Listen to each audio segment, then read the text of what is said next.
This week's winter storms have led to a 3-day delay in shipping vaccines, and that is causing some Georgia vaccination sites like DeKalb counties at Doraville and Stonecrest to push back second dose appointments.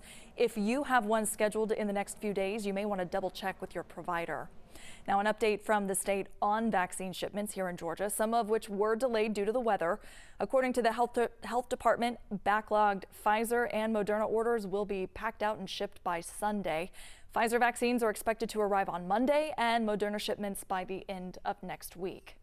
But even with the delays, more than 1.6 million doses of COVID-19 vaccines have now been administered in Georgia. The state opening 4 new drive-through mass vaccination sites on Monday.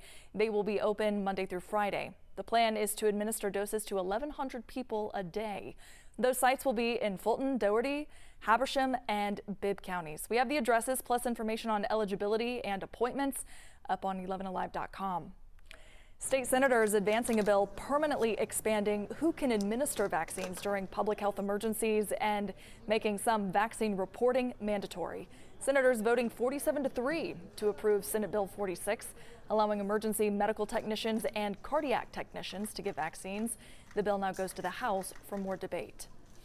2 men are